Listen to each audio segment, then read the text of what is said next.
Well, it's almost like Christmas Eve snow out here down Zoo. It is Friday morning and the snow is just coming down lightly right now as I walk down to get a rental.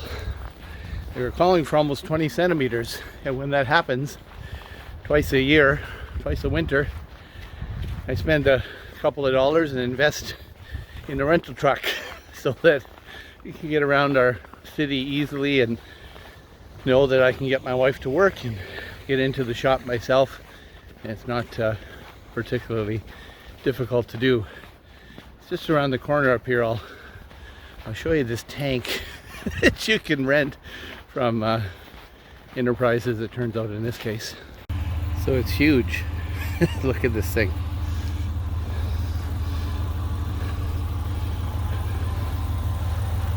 I'm not sure what 1500 Hemi 5.7 means other than it's huge.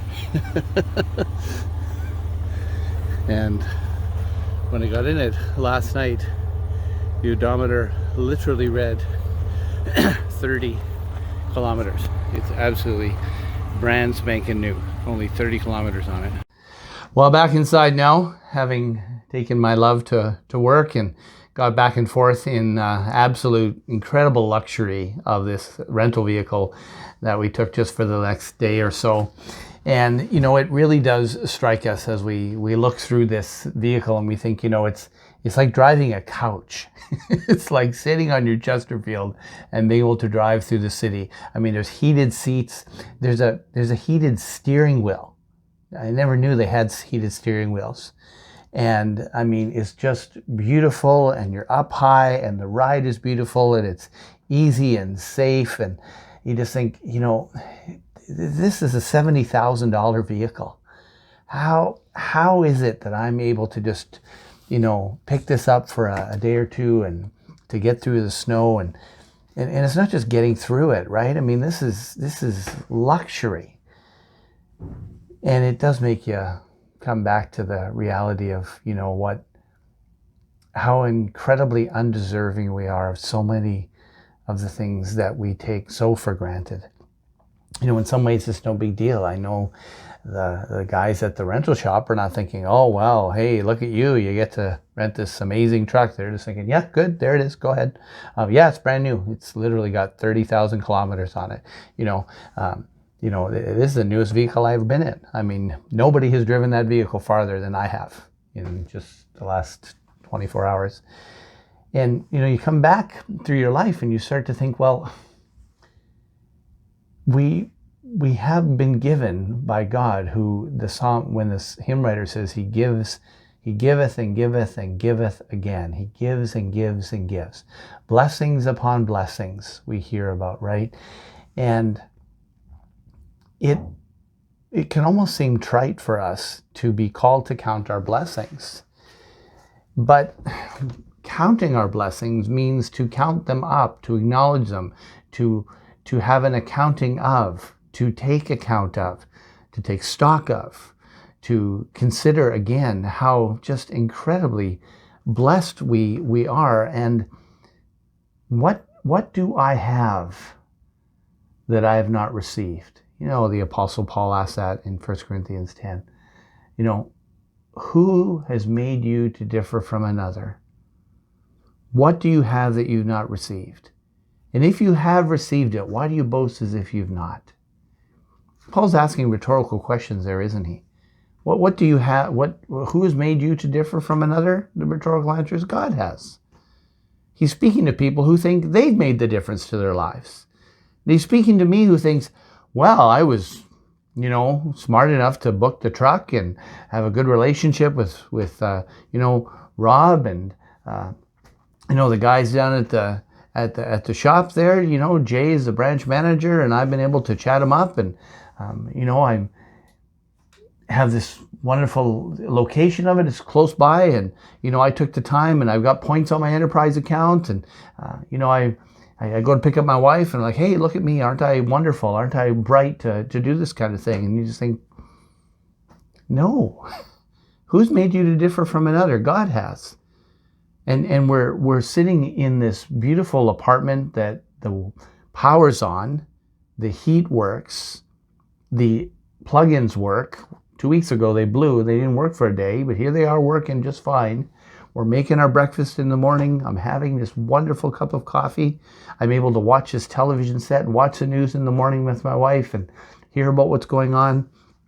Part of the thing I'm hearing about what's going on is that our friends down in the southern states, they've been without power for days. And they have no idea what that's like. That's a different thing, right? They don't have that. They don't have snow and sleet in Texas. And yet I know how easy it is to take it for granted.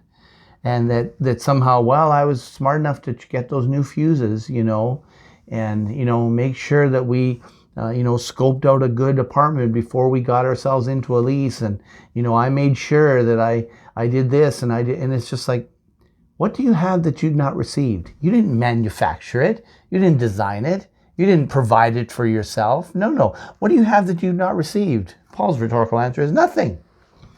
You've got it because the Lord has handed it to you. That when John Newton says that through many dangers, toils and snares, I have already come. Why is he saying that in that hymn, Amazing Grace? Because his grace has brought me safe thus far, and grace will lead me home. We've come through difficulties. We've come to abundance and joy because he has brought us there. We're beside still waters because he's led us to them. But then Paul's convicting question where he says, yet, and if you've received it, why do you boast as if you have not? Why are you sitting there looking at your life and thinking, right, did pretty well for myself. What I have is because I've worked hard. What I have is because I've been wiser than, other people. I really made good choices. Look at the life I have. Surely you want to be good stewards. You want to make wise choices. You want to learn and be experienced. But why do you have any of that? He says, if you have received it, or since you have received it, why do you boast as if you had not, as if you did this? And I can give in to the ego of driving around this great big beautiful truck. People are looking. Whoa, look at that truck. Yeah, big deal. Maybe I'm a big deal because I get to drive this truck. It's a rental, for goodness sake. And it just recurs to me again to go back to Psalm number 8, which I know you know well. But, in terms of just the undeserved favor of God, whether it's driving around a $70,000 vehicle or living in the incredible privileges that we take for granted here in our church in Toronto. O Lord, our Lord, how majestic is your name in all the earth. You have set your glory above the heavens, and out of the mouth of babes and infants you have established strength because of your foes, to still the enemy and the avenger. When I look at your heavens, the work of your fingers, the moon and the stars which you have set in place, what is Pete Charlebois that you give a hoot about him? That's not quite how it says it. What is man that you are mindful of him? And the Son of Man, that you care for him. Yet you've made him a little lower than the angels, than the heavenly beings, and crowned him with glory and honor. You've given him dominion over the works of your hands and put all things under his feet. All sheep and all oxen, all the beasts of the field, the birds of the heavens, the fish of the sea, whatever passes along the paths of the sea. O Lord, our Lord, how majestic is your name in all the earth. Do you see what he's modeling for us there? David is saying, when I consider the blessings that I have in this world, it causes me to focus on the one who's given it all to me, that's caused it all to be there, that's handed it to me on a silver platter. I haven't worked for it. I've done work, but I haven't worked for this. as if this is the natural consequence of my efforts. And it's a great opportunity to grow and develop our humility this weekend, brothers and sisters. Just as you think, as we're moving into Sunday morning, to worship the King of Kings, to respond to his goodness and his kindness to us, to respond as a sliver of the worth that he has, that we're speaking about, in light of when I consider all the heavens, the moon and all the stars. What is man that you're mindful of him? Why do you care about me? And yet you've crowned me with righteousness and with status and significance and with dominion over this entire world. It's all ours to care for, to his honor, to use and enjoy to his glory. Oh Lord, how majestic is your name. Not my name, not my accomplishments, not what I've done, not my wise choices. Get over yourself, brothers and sisters. Friends, just get over yourself, Pete. And recognize that it really is the hand of God that has done all these things. And glory in that, give him thanks for that. And enjoy the goodness, the work of his hands. Well, friends, I mentioned Sunday morning. I want to encourage you to be in a special word of prayer, because this Sunday morning we have a special blessing that David Hallett is going to bring the word on Sunday morning.